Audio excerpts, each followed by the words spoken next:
بسم اللہ الرحمن الرحیم۔ السلام علیکم۔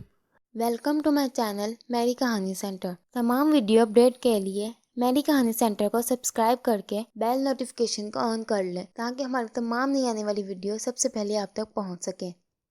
ایک نوجوان لڑکی ایک سپر مارکیٹ میں اپنے جسم کی نمائش کرتے ہوئے فتنہ انگیز انداز میں جا رہی تھی۔ اس کے انداز میں ایسی خود نمائی اور خود ستائی تھی جیسے دنیا اس کی وجہ سے پیدا کی گئی ہو۔ وہاں سے ایک نیک اور صالح نوجوان گزر رہا تھا۔ اس نے عذرائے ہمدردی کہا، میری بہن، اپنی اس روشن سے باز آ جاؤ۔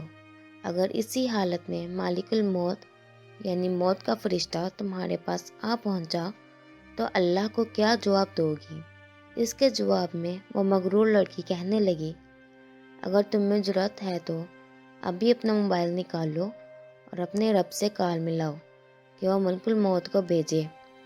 وہ نوجوان کہتا ہے کہ اس نے ایسی ہولناک بات کہی تھی کہ مجھے ڈر ہوا کہیں اس بازار کو ہی نہ ہم پر الٹا دیا جائے۔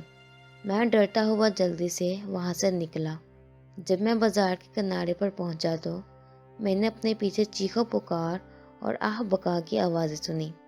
میں واپس مڑا تو دیکھا کہ ایک جگہ لوگ اکٹھے ہیں۔ یہ وہی جگہ تھی جہاں میری اس لڑکی سے بات ہوئی تھی۔ میں وہ منظر دیکھ کر ٹھٹک گیا۔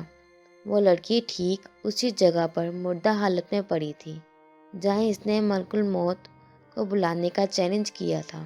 میں تو اس چیلنج کے بعد فوراً وہاں سے نکل گیا تھا، لیکن لڑکی اسی وقت منہ کے بل گری اور دم توڑ دیا کیونکہ ملک الموت آ پہنچا تھا۔ قارئین کرام، یہ واقعہ بالکل سچ ہے اور ایک عرب ملک میں پیش آیا تھا۔ اس واقعے کو قریباً 12-15 سال گزرے ہوں گے۔ جب یہ رونما ہوا تو اس کے بازِ گشت مقامی اخبارات اور مجالس میں سنائی دی تھی۔ بعض اوقات انسان تکبر اور جوانی کے نشے میں یا دولت و اقتدار کے گھمنڈ میں بے حد غلط باتیں منہ سے نکال دیتا ہے۔ اسے معلوم نہیں ہوتا کہ عین ممکن ہے وہ قبول دعا کا وقت ہو اور اس کے الفاظ پر رب کی طرف سے پکڑ بھی ممکن ہے۔ اسی لیے ہمیشہ منہ سے اچھی بات نکالنی چاہیے۔ دعا کی قبولیت کے سنہرے واقعات سے محفوظ۔ اگر آپ کو میری یہ کہانی اچھی لگی ہو تو ویڈیو کو لائک کریں اور اپنے دوستوں کے ساتھ شیئر کریں اور چینل کو سبسکرائب کر کے بیل نوٹیفیکیشن کو آن کر لیں۔ اللہ حافظ۔